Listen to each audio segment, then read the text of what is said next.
Welcome. My name is Chitresh Maurya. I am the student of IIPS DAVV Indore.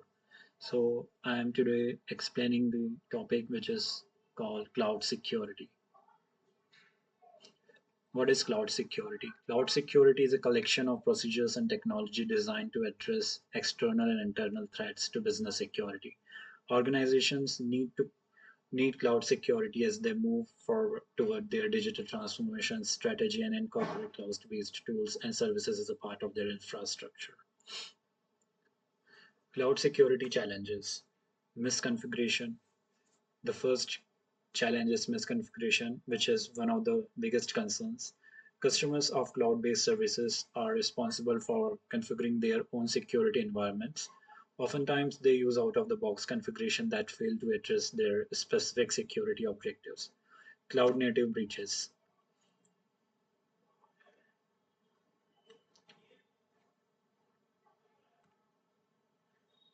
Cloud native breaches are more likely to occur due to misconfigured services. Monitoring access might be difficult depending on the client and level of service.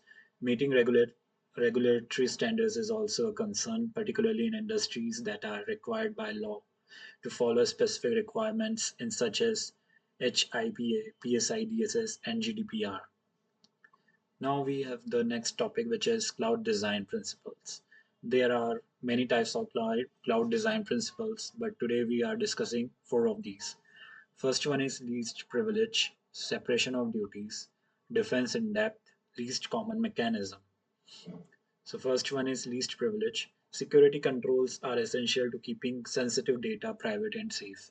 One of the most common controls in the principle of least privilege, also referred to as PLP or least privilege. The principle of least privilege is a security concept that which a user is only granted the minimum level of access and authorization required to complete a task or a function. Least privilege is a fundamental security control that supports the confidentiality, integrity, and availability of CIA trade of information. The next, okay, so limited access reduce risk. Every business needs to plan for the risk of data theft, misuse, or abuse. Implementing the principle of least privilege can greatly reduce the risk of cost incidents like data breaches by limiting access to sensitive information, reducing the chances of accidental data modification, tampering, or loss, supporting system monitoring and administration. Multiple layers of security. So next design principle is defense in depth. Multiple layers of security control help prevent or slow down attacks, making it harder for intruders to breach systems. Each layer of defense is designed to address specific vulnerabilities and protect against different types of threats. By implementing a variety of security measures, example firewalls, intrusions, detection systems, encryption, organizations can reduce the risk of single point of failure. Next design principle is separation of duties. Dividing responsibilities ensure that no single individual has complete control over all aspects of a critical process, reducing the risk of insider threats. Each individual involved in critical actions is given only the access necessary to perform their role, following the principle of least privilege. This structure provides a system of checks and balances, increasing accountability and minimizing the potential for mistake. Next design principle is least common mechanism. A minimum number of protection mechanisms should be common to multiple users, such as shared path can be sources of unauthorized information exchange. Shared access paths that provide unintentional data transfers are known as covert channels.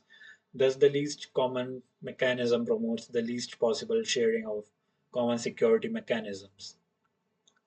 Now we have cloud security services, which are intrusion management, network-based intrusion detection system, identity and access management, encryption, security information and event management, which is also known as SIEM. So the first one is intrusion detection system. Intrusion detection system IDS monitor systems actively and alert on possible intrusions. An IDS will detect and alert on the deviations you have configured it to detect. Most commonly, IDS tools will monitor the content of packet payload to detect patterns associated with the threat, such as malware or phishing attempts. The next is Network-Based Intrusion Detection System. Network-Based Intrusion Detection System (NIDS) is an application that collects and monitors network traffic and network data. NIDS software is installed on devices located at specific parts of the network that you want to monitor. The NIDS application inspects network traffic from different devices on the network. If any malicious network traffic is detected, the NIDS logs it and generates an alert. So we have next service, which is known as encryption. The process of converting data from a readable format to an encoded format. This can be done by public key infrastructure called as PKI, an encryption framework that secures the exchange of online information. Cipher, an algorithm that encrypts information. All digital information deserves to be kept private, safe, and secure. Encryption is one of the key to doing that. It is useful for transforming information into a form of that unintended recipients cannot understand. Types of encryption. So we have two types of encryption. Symmetric encryption is the use of single secret key to exchange information because it uses one key for encryption and decryption. The sender and receiver must know the secret key to lock or unlock the cipher. Another one is asymmetric encryption.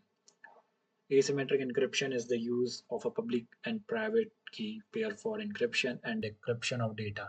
It uses two separate keys, a public key and a private key. The public key is used to encrypt data and the private key decrypts it. The private key is only given to users with authorized access. The next service is identity and access management. As organizations rely more on technology, regulatory agencies require them to demonstrate efforts to prevent threats, making identity and access management IAM essential. IAM and AAA authentication, authorization, and accounting systems help authenticate users, define access privileges, and monitor activities, ensuring secure access management. Both IAM and AAA model include security controls to ensure users have the right access to resources based on the organization's policies covering people, devices, or software. The next service is Security Information and Event Management, which is shortly known as SIM. A security information and event management SIM tool is an application that collects, analyzes log data to monitor critical activities on an organization. You might recall that SIM tools help security analysts perform log analysis, which is the process of examining logs to identify events of interest. There are few examples of SIM. SIM tools have many advantages that can help security teams effectively respond to and manage incidents. Some of the advantages are access to event data. SIM tools provide access to event and activity data that happens on a network, including real time activity. Networks can be connected to hundreds of different systems and devices. SIM tools have the ability to ingest all of this data so that it can be accessed. Monitoring, detecting, and alerting. SIM tools continuously monitor systems and networks in real time. They then analyze the collected data using the detection rules to detect malicious activity. If an activity match the rule, an alert is generated and sent out for security teams to assess. Log storage. SIM tools can act as a system for data retention, which can provide access to historical data. Data can be kept or deleted after a period of depending on an organization's requirements. Now we have the SIM process. There are three phases in SIM process. The first one is collect and aggregate data. The second one is normalize the data, and the last one is analyze the data. Let's briefly understand these phases. Collect and aggregate data. SIM tools gather event data or logs from sources like firewalls and servers containing details like timestamps and IP addresses. This data is then aggregated in a centralized location, simplifying analysis by providing access to all event data in one place. Normalized data. Data from different sources is transformed into standardized format for easier processing by the SIM. This allows diverse log formats like those from firewalls and servers to be used effectively within the system. Analyze the data. SIM tools analyze the aggregated and normalized data using detection rules and conditions. If any activity matches a rule, alerts are generated for cybersecurity teams to investigate potential threats. There are many SIM tools available.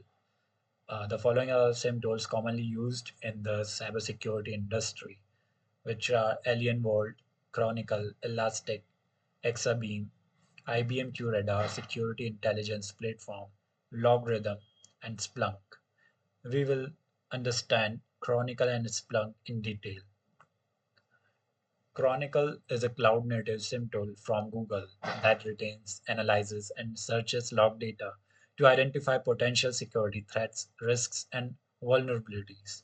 Chronicle allows you to collect and analyze log data according to a specific asset, a domain name, a user, an IP address. Chronicle provides multiple dashboards that help analysts monitor an organization's logs, create filters and alerts, and track suspicious domain names. Now, this is the example of Chronicle dashboard. You can see that we can analyze the logs in its dashboard. Now we have Splunk. Splunk offer different SIM tool options like Splunk Enterprise and Splunk Cloud. Both allow you to review an organization's data on dashboards.